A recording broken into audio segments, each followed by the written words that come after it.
কাঁচা আমের টক ঝাল মিষ্টি আমসত্ত্ব বানাবো। কাঁচা আম শেষ হওয়ার আগে বাসাতেও আপনারা এভাবেই টক ঝাল মিষ্টি আমসত্ত্বটা বানিয়ে নিতে পারেন। আসসালামু আলাইকুম। আজকে কাঁচা আমের আমসত্ত্ব বানানোর জন্য 6-7টার মতো হচ্ছে আম নিয়ে নিছি। আমগুলা খুব একটা বড় বড় সাইজের ছিল না, যার জন্য একটু বেশি করে নিয়ে নিছি। আজকে কিন্তু আর অন্যান্য রান্নাবান্নার ভিডিও কিন্তু শেয়ার করবো না। আজকে শুধুমাত্র এই কাঁচা আমের আমসত্ত্বর ভিডিওটাই শেয়ার করব। আমগুলা একদম সুন্দর করে হচ্ছে ছিলে নিছি। সবগুলা আমি হচ্ছে ছিলে নেওয়া হয়ে গেছে। এখন হচ্ছে ছোট ছোট টুকরা টুকরা করে কেটে নিব। আমগুলা যেহেতু ওরকম শক্ত শক্ত আটি হয়ে যায় না, তার জন্য কাটতে খুব একটা অসুবিধা হয়নি। ছোট ছোট পিস করে কেটে নিতেছি। আর আমার বুড়ি এদিকে ক্যামেরা অন করলেই হচ্ছে এত দুষ্টামি করে তা বলে বুঝাতে পারবো না। আম খাইতেছে সেটাও দেখাচ্ছিল। আর এখানে একটা পাত্রের মাঝে কেটে নেওয়া আমগুলা সব নিয়ে নিছি। সামান্য পরিমাণ পানি দিয়ে দিছি। খুব একটা পানি দেওয়া লাগে না। আমগুলা খুব সহজেই হচ্ছে সিদ্ধ হয়ে গেছে আর খুব একটা টাইমও লাগে না। আমগুলা সিদ্ধ করে নেওয়ার পর হচ্ছে আমি এখানে একটা ছাকনির উপরে আমগুলা নিয়ে নিছি। কিছুটা ঠান্ডা হওয়ার পরেই হচ্ছে ছাকনি থেকে আমগুলাকে ভালো করে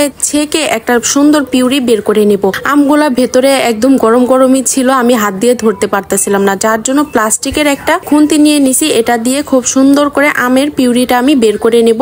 এই টাইপের ছাকনিগুলা দিয়ে যদি ছেঁকে নেন তাহলে আমের পিউরিটা খুবই সুন্দর হবে আর আমসত্ত্বটা অনেক বেশি সফট হবে। আমের পিউরিটা হচ্ছে একটা পাত্রের মাঝে নিয়ে নিছি। আর পরিমাণ মতো আমি এখানে চিনি দিয়ে দিলাম। আপনারা মিষ্টি যেরকম খাবেন ওরকমই দিয়ে দিবেন। আর সামান্য পরিমাণ গ্রিন কালার ফুড কালার দিয়ে দিছি। আর হচ্ছে সামান্য লবণও দিয়ে দিছি। ভালো করে মিক্স করে নিয়ে চুলার জালটাও ধরাই দিছি। এইদিকে একটা ঘন ঘন আঠালো ভাব চলে আসলে এই পিউরিটা আমি নামিয়ে নেব।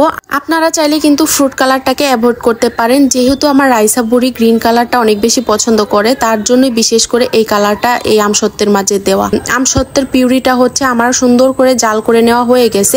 আমসত্ত্বটা শুকানোর জন্য আমি একটা স্টিলের প্লেট নিয়ে নিছি। আর এটার মাঝে কিছুটা সরিষার তেল দিয়ে তারপরে ভালো করে হচ্ছে টিস্যু দিয়ে মুছে নিছি। এতে করে আমসত্ত্বটা শুকানোর পর হাত দিয়ে টানলে খুব সহজেই উঠে চলে আসবে। আমের পিউরিটা এখানে পাত্রের মাঝে দিয়ে দিলাম। দিয়ে প্লাস্টিকের খুন্তির সাহায্যে খুব সুন্দর করে পুরো প্লেটের মাঝে এটাকে আমি ছড়িয়ে খুব সুন্দর একটা শেপ দিয়ে দিব। আর এটা ছড়ানো হয়ে গেলে উপরে কিছুটা পরিমাণ শুকনা মরিচ কুচি দিয়ে দিলাম। চাইলে আমি এই পিউরিটার সাথে জাল করে নিতে পারতাম, তখন হচ্ছে রাইসা বুড়ি এই আমসত্ত্বটা আর খেতে পারতো না, তার জন্য এভাবে অর্ধেকটার মাঝে দেওয়া। আর এভাবে করে রোদ্রের মাঝে আমি শুকা দিব, যাতে করে পাখিতে খেতে না পারে। একদিনের রোদ্রেই হচ্ছে আমার আমসত্ত্বটা শুকিয়ে গেছে। আমসত্ত্বটা শুকিয়ে ঘরে আনার পর থেকে আমার রাইসা বুড়ি এত ব্যস্ত হয়ে গেছে এটা খাওয়ার জন্য, সাইড দিয়ে আমি কিছুটা পরিমাণ ওকে কেটে খাওয়াইও নিছি। ও আমাকে একদম পাগল বানাই ফেলতেছে এটা খাওয়ার জন্য। আর দেখেন কত সফট আর কত সুন্দর হয়েছে। আমি হচ্ছে ঝালের সাইডটা এক সাইডেই রাখলাম, ওইভাবে করে সুন্দর সুন্দর করে পিস পিস করে হচ্ছে এগুলা কেটে নিব। আর এইভাবে আমসত্ত্ব বানানোর পর মিস্টার ম্যাঙ্গো কেন বাজার থেকে কিনে খেতে যাবেন? এগুলাই বাচ্চাদেরকে বানিয়ে সারা বছর সংরক্ষণ করে খাওয়াতে পারবেন।